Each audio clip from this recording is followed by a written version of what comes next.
It's a great day in Columbia, South Carolina. After laying vacant for 10 years and 2.5 years of negotiation, including lots of long, very long nights, we finally have a Bull Street development agreement.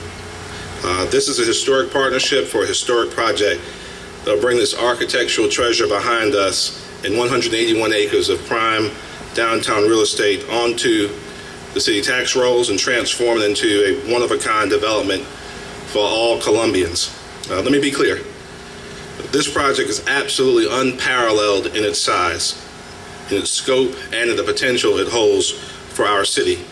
We're talking about the largest project of its kind east of the Mississippi River and probably in the nation.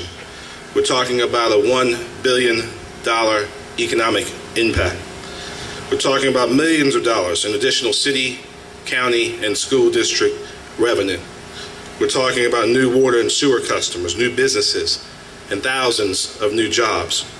And we're talking about creating a nexus, a connection for our city, connecting Maine to North Maine, Cedar-Saxon to the Congaree Vista, and all of our neighborhoods, north, south, east, and west, into one city, one community, one great Columbia. This agreement creates a true partnership between the city of Columbia and one of the most well-respected and visionary developers in South Carolina.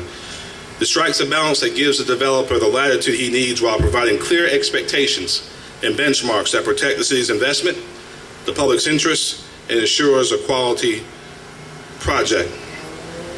This agreement was created with significant input from those across our community listening to people for the last several years, including preservationists, and our own Tree and Appearance Commission has been critical to helping this agreement and this project reach its potential.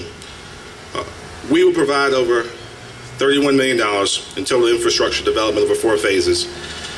The first $15.4 million invested in phases 1, 2, and 3. The second $15.8 million invested in phase 4 with benchmarks. As many of you know, Bob Hughes is committed to $5 in economic investment development for every $1 we invest in phase 4. Public funds will only be used for public projects. This development agreement recognizes Bull Street's unique position of historic significance and leverages that significance for everyone's benefit. It protects the Babcock building, including the north and south wings, the male and female dining halls, the Williams building, the Chapel of Hope, and the Tree Alley. It provides unique protection to the bakery, the laundry, and the Ensor building. If the developer is not able to utilize these buildings in the redevelopment plan, then the buildings cannot be demolished without first giving City Council the opportunity to relocate them. The development agreement provides for the highest level of public safety protection so that this great development will benefit from the fantastic work being done by the Columbia Police Department. We will benefit from a new police substation provided by Hughes Development and staffed by the Columbia Police Department that will benefit all the surrounding neighborhoods as well. This development agreement protects our environment, protects the city's waterways and wetlands, and requires that all development on the property comply with the city's new, stronger stormwater ordinance. It allows for stream restoration, the daylighting of Smith's Branch, and provides a framework for creating a stormwater master plan for development.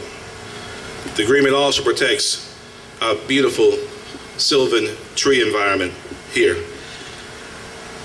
It expands the trees that will be surveyed. The PUD provided that 24-inch trees would be surveyed, and certainly we expanded it to all 12-inch caliber trees on the site at the request of the Tree and Appearance Commission. I know it's warm, so I'll try my best to wrap this up, and we'll be happy to answer questions. But this is the result of nearly 3 years of discussion, debate, and negotiation. And from the plan unit development, laying out the visionary structure of form-based codes, to the constant discussions that many of us have had with each other's neighborhoods, local business leaders, environmental groups, and historic preservationists over the past decade.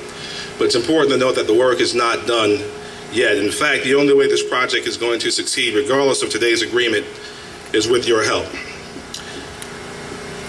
I can't stress more strongly, my fellow Columbians, that this is our time.